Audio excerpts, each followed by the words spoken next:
सभी बड़ों को नमस्कार। आज एक नई कहानी सुनाने जा रहा हूँ मिट्टी के खिलौने। जो साथी मेरे चैनल पर पहली बार आए हैं, कृपा करके मेरे वीडियो को लाइक और शेयर करें। आप सभी से विनती है कि आप ये कहानी अपने बच्चों को जरूर सुनवाएं ताकि वे अपने जीवन में विकास करें। तो आइए कहानी शुरू करते हैं। एक था खिलौना वाला बल्लू शाह। वह चुनमुन के घर के पास खिलौने बेचने आता था। बड़ा ही मनमौजी था बल्लू शाह। हरदम अपनी घनी घनी मूंछों में हंसता रहता। और कलाकार तो ऐसा कि क्या कहने। उसके खिलौने मानो बोलते हुए जान पड़ते। शाम के समय मोहल्ले के सारे बच्चे उसके खिलौनों को देखने दौड़ पड़ते। सब बड़ी हसरत से खिलौनों को देखते। अगर किसी की जेब में पैसे हो तो वह बल्लू शाह की रंग बिरंगी चिड़िया, तोते, मोर, हिरन या खरगोश खरीदे बगैर न रहता।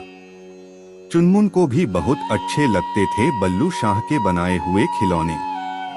तरह तरह के मोर, हिरन, शेर और बारहसिंघे, उजले उजले हंस, बखें और छोटी छोटी चंचल रंग बिरंगी चिड़िया। आहा, क्या कला थी। इसी तरह लाला मटरूमल की बारात भी अनोखी थी, जिसमें तरह तरह के बैंड बाजे वाले लोग थे और आगे आगे झबरे बालों वाला एक मोटा भालू नाचता जा रहा था। बच्चों को बल्लू शाह के बनाए सफेद खरगोश भी बहुत अच्छे लगते थे, बिल्कुल पप्पू जैसे। इतने प्यारे, जैसे अभी उछल-उछल नाचने लगेंगे। चुनमुन बल्लू शाह के उन खिलौनों को बार बार देखने जाता था। पूछता, बल्लू चाचा, आप इन्हें कैसे बनाते हैं? मुझे भी सिखा देंगे इतने सुंदर सुंदर खिलौने बनाना। इस पर बल्लू शाह घनी घनी मूंछों में मुस्कुराने लगता। फिर हंसकर कहता, कभी मम्मी पापा के साथ आना हमारे गांव झिलमिलपुर में। एक दिन रहना हमारे साथ। बस अपने आप समझ जाओगे। बल्लू शाह खूब हंस हंस कर चुनमुन से बातें करता। चुनमुन का भोलापन उसे भा गया था। चुनमुन को भी बड़ी अच्छी लगती थीं बल्लू शाह की बातें। सोचता, कितना मनमौजी है बल्लू शाह।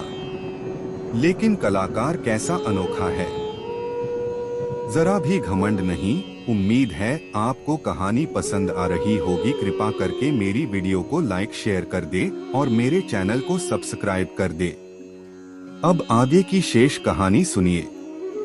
एक दिन चुनमुन ने घर आकर कहा मम्मी से, मम्मी, क्या हम कभी बल्लू शाह के गांव झिलमिलपुर नहीं जा सकते? उसने मुझे रास्ता भी बता दिया है। मेरा मन है कि नजदीक से देखूं। बल्लू चाचा ये इतने बढ़िया खिलौने बनाते कैसे हैं? मम्मी ने पापा से कहा तो वे झटपट राजी हो गए। बोले, सचमुच बल्लू शाह अनोखा कलाकार है। उसके खिलौने सबसे अलग हैं और एकदम बोलते हुए जान पड़ते हैं। उसे खिलौने बनाते देखना वाकई अच्छा लगेगा। और पापा, बल्लू चाचा ने बताया है उनका गांव नदी किनारे है, बड़ा ही सुंदर। हम वहां घूम भी सकते हैं। चुनमुन बोला। बिल्कुल बिल्कुल, पापा ने कहा। मम्मी ही नहीं, मीनू दीदी और नंदू भैया भी इस बात से खुश थे कि उन्हें नदी किनारे घूमने को मिलेगा। फिर रंग-रंग के खिलौने बनाते बल्लू शाह को तो वे देखेंगे ही। अगले इतवार को चुनमुन के मम्मी पापा उसके साथ साथ मीनू दीदी और नंदू भैया को भी लेकर गए बल्लू शाह के गांव झिलमिलपुर में। सबको वहां बड़ा अच्छा लगा। बल्लू शाह खुश था। उसकी घरवाली सरोज और बच्चे भी उत्साह से भरे हुए थे। चुनमुन ने बल्लू शाह के बनाए खिलौने तो देखे ही, साथ ही खुद अपने हाथों से भी खिलौने बनाए और उनमें रंग भरे। मीनू दीदी ने गुड़िया और नंदू भैया ने हाथी बनाया। वे नदी किनारे घूमने भी गए।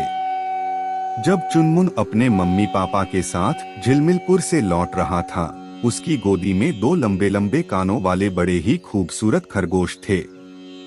बल्लू शाह ने इन्हें चुनमुन को भेंट करते हुए कहा था, चुनमुन, ये बेचने के लिए नहीं है। मैंने तुम्हें भेंट करने के लिए खास तौर से बनाए हैं। इन्हें संभाल कर रखना। मेरी याद के रूप में अब कुछ समय से बल्लू शाह का आना कम हो गया है। पर उसके बनाए खिलौने चुनमुन को उसकी याद दिलाते हैं और वह मन ही मन कह उठता है, सचमुच अनोखे कलाकार हैं बल्लू चाचा। पूरी कहानी ध्यान से सुनने के लिए धन्यवाद। अंत में यही कहूँगा, ईश्वर आप सभी को सुखी रखे और अपना ख्याल रखे। उम्मीद है कि आपको यह कहानी पसंद आई होगी। आपका कोई भी सुझाव है तो मुझे कमेंट में कह सकते हैं। कृपा करके आप मेरे चैनल को सब्सक्राइब करें और मेरी वीडियो को लाइक करें। अब मैं मिलता हूँ आपको अगली वीडियो में।